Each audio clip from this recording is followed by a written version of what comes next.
कादम्बिनी ग्रंथ के प्रकीर्णन अध्याय से प्रश्न लग्न अनुसार दृष्टि विचार के ऊपर मैं अपना विचार व्यक्त करना चाहता हूँ। हमारे शास्त्रों में दृष्टि के संबंधित अत्यंत मान्य उपादेय ग्रंथ हम लोग बृहद संहिता को मानते हैं, लेकिन मुझे बहुत ही प्रसन्नता प्राप्त हुई कि कादम्बिनी ग्रंथ में लग्न अनुसार दृष्टि विचार कैसे किया जा सकता है उसके ऊपर बहुत ही विशदतया राशियों को तथा नक्षत्रों को लेकर किस तरह वृष्टि विचार किया जाए प्रतिपादन किया गया है। तो सभी जानते हैं भारतीय संस्कृति मूल रूप से वेद आधारित है। वेद तथा उपनिषदों में विभिन्न शास्त्रों के विषय प्राप्त रहते हैं, जिसमें ज्योतिष शास्त्र प्रमुख रूप से विज्ञान शब्द की परिपुष्ट करता है। ज्योतिष शास्त्र वैज्ञानिक होने के कारण इस ब्रह्मांड की रहस्य को परिप्रकाश करता है। प्राचीन काल में ग्रहण, नक्षत्र एवं खगोलीय पिंडों को अध्ययन करने की विषयों को ज्योतिष शास्त्र कहा गया है। अर्थात आकाश मंडल में ग्रहों की चाल और गति का अध्ययन जिस विधि से किया जाता है उसे ज्योतिष शास्त्र कहा जाता है। ज्योतिष शास्त्र एक लोकोपकारी विज्ञान शास्त्र के रूप में मनुष्यों की जन्म से लेकर मृत्यु तक सारे शुभ अशुभ फलों का यहाँ पर वर्णित मिलता है। समाज की कल्याण के लिए वास्तु विचार, वृष्टि विचार, कृषि विचार, सूर्य चंद्र आदि ग्रहों का ग्रहण विचार आदि विषयों का यहाँ पर अत्यंत सारगर्भ रूप से सन्निहित किया गया है। ज्योतिष शास्त्र के मुख्यतः 3 स्कंध माने गए हैं। सिद्धांत संहिता होरा। आचार्य गर्ग जी ने गणित, जातक संहिता इसी तरह भेद करते हुए कहते हैं, गणितम जातकम शाखा यो वेति द्विजपुंगवः त्रिस्कंद विनिर्दिष्टः संहिता पारगस्य। परंतु परवर्ती आचार्यों ने ज्योतिष शास्त्र का 3 स्कंद से बढ़ाकर पंचस्कंधात्मक मानते हैं। यथोक्तम पंचस्कंदमिदं शास्त्रम होरा गणित संहिता केरली शकुनम चेति ज्योतिष शास्त्रम मुदीरितम। मौसम विज्ञान की आधुनिक वैज्ञानिकों के लिए भले ही आधुनिक विज्ञान हो, परंतु भारत के मनुष्यों के लिए तो यह अत्यंत प्राचीन विज्ञान है। आज भी मौसम विज्ञानियों के अपेक्षा भारतीय ग्रामीण किसानों का मौसम संबंधी आकलन अधिक सटीक रहता है। इस विद्या का अध्ययन भारतीयों ने ज्योतिष शास्त्र की एक शाखा के रूप में किया है, जिसका आधार खगोलीय पिंडों का गोचर भ्रमण, उनकी दृष्टि, ज्योति, उसका भूकंप, आंधी, तूफान, बिजली की चमक आदि से भी होती है। इनमें चंद्रमा का प्रभाव मौसम पर सर्वाधिक रहता है। ऑस्ट्रेलिया के वैज्ञानिकों के निष्कर्ष से भारतीय ज्योतिष में अमावस्या तथा शुक्ल प्रतिपदा का महत्व मौसम संबंधी भविष्यवाणी में स्वतः सिद्ध हो रहा है। ऑस्ट्रेलिया वैज्ञानिकों के अनुसार सूर्य से चंद्रमा के अंतर बिंदु अर्थात तिथियां मौसम की प्रभाव से महत्वपूर्ण स्थान अदा कर रही है।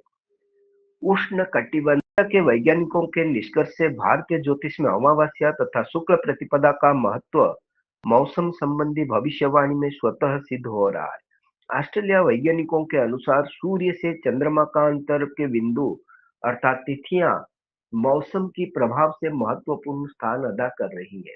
उष्ण कटिबंध से चलने वाली आंधियां जो हैरिकेन कहलाती है तथा कैरेबियन द्वीप समूहों के समीप चला करती है, उनकी तीव्रता पूर्णिमा तथा अमावस्या केंद्रित तीनों दिनों चतुर्दशी, पंचदशी प्रतिपदा में सर्वाधिक रहती है। यह चक्रवर्ती आंधियां होती है। समुद्री ज्वारे भाटे जो भी इन्हीं तिथियों में आते हैं। मौसम विज्ञान का विज्ञानों को वैज्ञानिकों को इस दिशा में आगे शोध करने हेतु हमेशा प्रेरित करता रहा है। तो सबसे पहले हम अगर वृष्टि के संबंध विचार कर रहे हैं तो जल राशिगत जल ग्रह फल को समझना है। प्रश्न ज्ञान प्रदीप ग्रंथ की 28वां कांड में स्पष्ट लिखित है, अगर यदि प्रश्न लग्न में जल राशि हो तथा चंद्रमा भी जल राशि को ही उन पर जल ग्रहण की दृष्टि हो, तो वृष्टि प्रश्न में वृष्टि अधिक होती है ऐसा कहना चाहिए। यदि इसके विपरीत निर्जल राशि का लग्न चंद्र हो तथा उस पर निर्जल शुष्क ग्रह की दृष्टि हो तो वर्षा नहीं होती। यहाँ पे साधारणतः सभी जानते हैं जलज ग्रह कौन है, जलज राशि कौन है। हम लोग चंद्र और शुक्र को ज्यादा ही जलज ग्रह मानते हैं, तो उन्हीं हिसाब से कर्क राशि, तुला राशि, वृष राशि, ये लग्न में जब जब चंद्र रहेंगे तो अधिक बारिश होने की संभावनाएं बनती हैं। यथोक्तम प्रश्न ज्ञान प्रदीप ग्रंथ की 28वां कांड में जलराशौ तु लग्ने वा जलग्रह निरीक्ष्यते कथयेद वृष्टिरस्तीति विपरीते न वर्षति।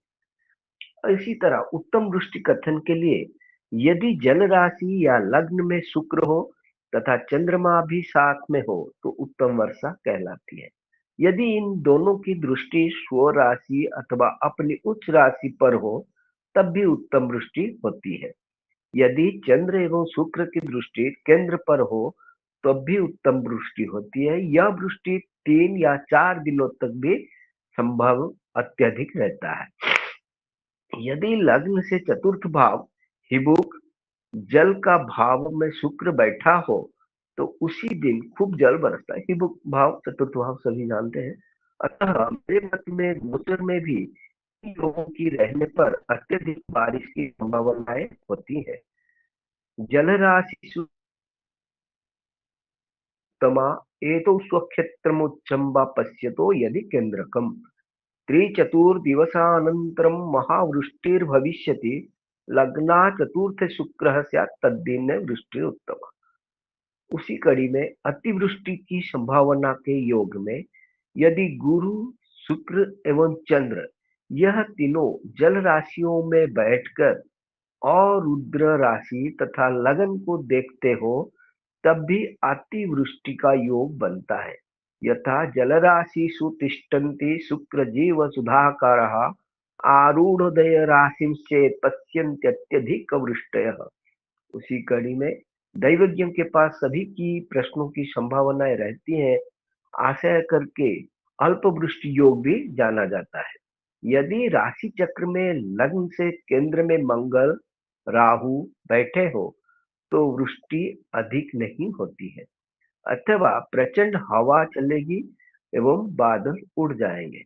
यदि केंद्र में शोभा तथा पाप दोनों प्रकार के ग्रह बैठे हो, शुभ और पाप ग्रह अगर लग्न में दोनों ही बैठे हो तो थोड़ी मात्रा में वृष्टि होगी ऐसा विचार होनी चाहिए। यथोक्तम आचार्य ही केन्द्रेषु मंद भौमज्ञ राहो व यदि संस्थिता वृष्टिर्नास्तीति कथेद अथवा चंडमारुतः पाप सौम्य विमिश्रासोश्च दलत अपिवृष्टिर भविष्यति। प्रश्न मार्ग में इसी के ऊपर अत्यंत गंभीरतया विचार प्राप्त होते हैं। प्रश्न मार्ग ग्रंथ के पंचविंशति अध्याय में प्रचुर वृष्टि योग भी प्राप्त होते हैं। यथा यदि चंद्र अथवा सूर्य से शुक्र या शनि सप्तम भाव में हो अथवा लग्न के चौथे, आठवें, दूसरे या तीसरे भाव में शुक्र या शनि रहे तो वर्षा काल में भी प्रचुर बारिश होने की संभावनाएं बन जाती है। यथोक्तम चंद्रार्कयोर्षसप्तगौरसितार्की सुखे अष्टमे वापि यथा विलग्नात् द्वितीयेद दुश्चिक्यगतो यथा तथा वा वर्षासु वृष्टि सुवेद वेदित्वः। नक्षत्रों के ज्ञान से भी उसी प्रश्न मार्ग में अत्यंत गंभीरतया विचार किया गया है, जिसको आप कादम्बिनी ग्रंथ में जोड़ सकते हैं। अर्थात वहां पर जिस तरह नक्षत्रों को लेके बारिश की संरचनाएं, गर्भधारण एवं वृष्टि अत्यधिक एवं वृष्टि स्वल्प का कारण दर्शाया गया है, कादम्बिनी ग्रंथ में भी उसी तरह श्लोक संख्या 8 से 14 तक संपूर्णतया प्राप्त होते हैं। इसमें मैंने देखा दोनों ग्रंथों में लगभग समान फलादेश मिलते हैं एवं समान राशि नक्षत्रों का भी विचार है। आप चाहेंगे तो उसके ऊपर मेरा शोध ये पूरा प्रस्तुत है, मैं पढ़ सकता हूँ।